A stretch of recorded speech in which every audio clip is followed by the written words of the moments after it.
Isang paalala, ang video na ito ay ayon lamang sa aking sariling pananaliksik. Hindi ko nais na pilitin ang sino man na maniwala sa videong inyong matutunghayan. Kung hindi kayo kumbinsido sa mga impormasyon at taliwas ang inyong paniniwala sa kaalamang aking ilalahad, maaari kayong gumawa ng sarili ninyong pagsisiyasat para sa inyong kakontentuhan. Ang videong ito ay gabay lamang sa mas malalim na kaalaman at pag-intindi at hindi gawa ng isang profesional. Naniniwala ako na malaya tayong magbigay ng opinyon at suhestyon bilang malayang mamamayan ng Pilipinas. Maraming salamat po. Maraming mga negosyante at namumuhunan ang pinipiling dalhin ang kanilang mga negosyo at kumpanya sa bansang China. Ito'y dahil na din sa mababang labor cost. Mas pinipili nilang doon magpagawa ng kanilang produkto dahil bukod sa mura ang bayad sa mga manggagawa, mabilis din ang produksyon nila. Kung may isang pangungusap na maglalarawan sa pandaigdigang merkado, marahil ang mga salitang ito ay ang Made in China.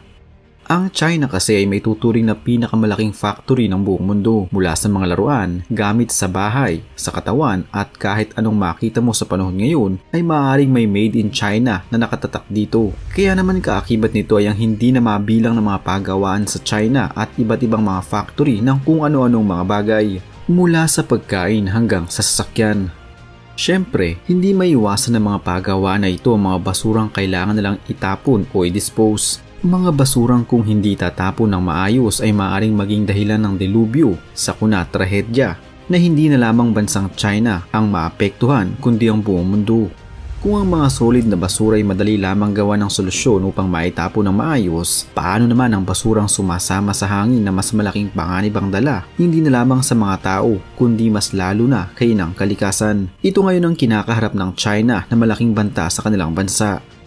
Ayon sa isinagawang pag-aaral ng mga dalubhasa, ang dalawa sa mga pinakamatapang na greenhouse gas sa mundo ay tumaas ang produksyon sa bansang China sa nakalipas na dekada.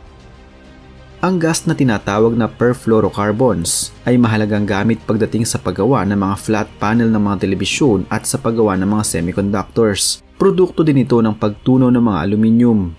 Mas matindi ang ginagawa ng klase ng gas na ito pagdating sa pagtatrap ng init sa atmosfera ng ating mundo kaysa sa carbon dioxide, at ang mas delikado ay kaya nitong manatili sa loob ng ating daigdig ng libu-libong taon, hindi kagaya ng carbon dioxide na tumatagal lamang sa ating mundo ng hanggang 200 taon. Isang research team mula sa Massachusetts Institute of Technology ang nagsagawa ng pag-aaral at pagsusuri sa dalawang klase ng perfluorocarbons, ang tetrafluoromethane at hexafluoroethane. Ang parehong gas emission ay may mga atmospheric lifetimes ng 50,000 at 10,000 years.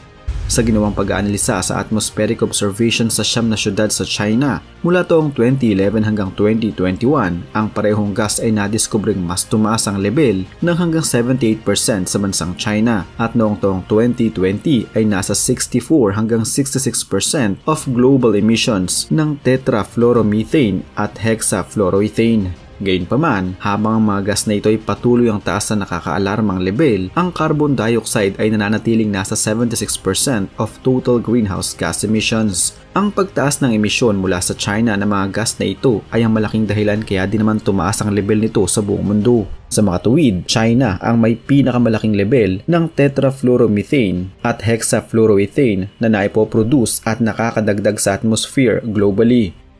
Nadiskubre din ng mga dalubhasa na ang emission ng mga nasabing gas ay nagmumula sa mga less populated industrial zone sa Western China. Ang malaking dahilan nito ay dahil sa paggamit ng perfluorocarbon sa mga malalaking paggawa ng mga aluminium sa lugar.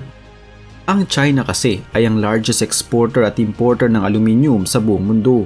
Sa katunayan, noon lamang nakaraang taon ay umabot sa record-breaking na 41.5 million tons ng aluminium ang nagmula sa bansang China. Dahil sa hindi mapigilang paglobo ng industriya ng aluminium at semiconductor sa China, malaking panganib ang nagbabadya sa China kung pagpapatuloy pa rin nila ito. Partikular na sa China's carbon neutrality goal at global climate mitigation. Lingid sa kaalaman ng marami, ang China ay may goal na peak carbon emission sa taong 2030 at maging carbon neutral naman sa taong 2060.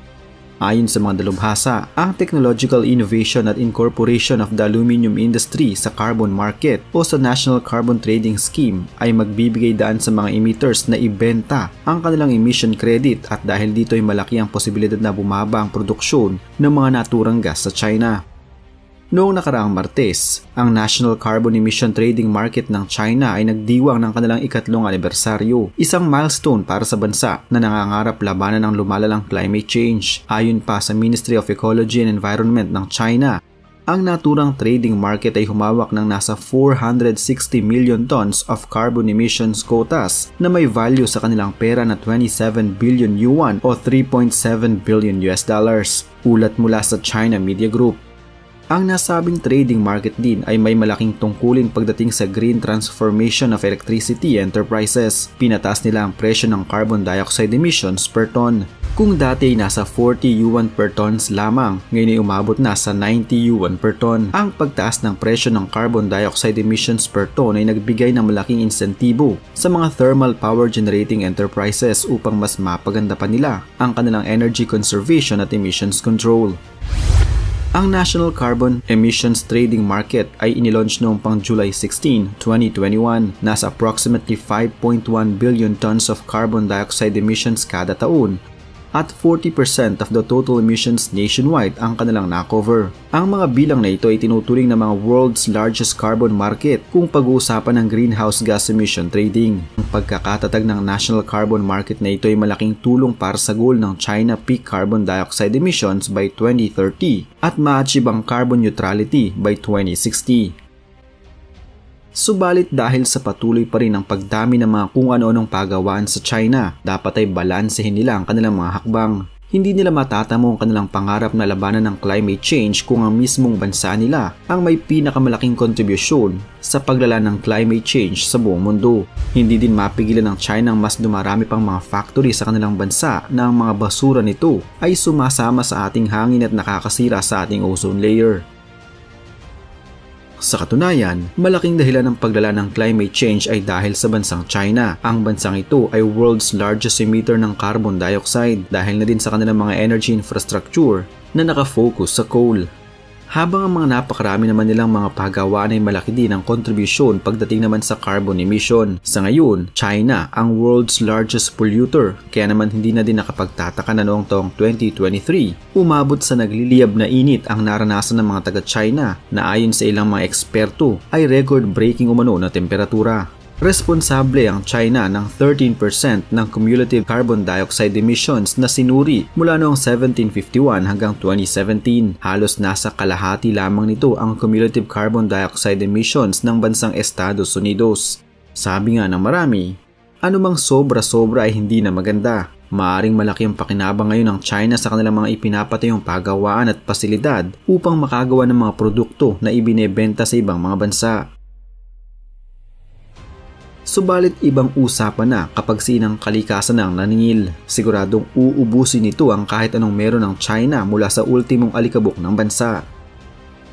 Sa mga nakaraan ko ng mga video, malamang ay marami ang nagsasabi na ang nangyayaring pagbaha ngayon sa China ay simula na ng paniningil ni ng kalikasan. Halos lamunin kasi ng tubig baha ang maraming mga lugar sa China dahil sa matinding buhos ng ulan na hindi umano normal ayon sa ilang mga mamamayan ng China. Iba talaga kung maningil ang kalikasan. Wala itong sinisino at walang kinikilalang bansa. Malaki man o maliit, mayaman man o mahirap. Dahil kung aabusuhin ang ating kalikasan, tiyak na sa huli, dilubyo ang kapalit nito at wala itong ititira na kahit ano paman.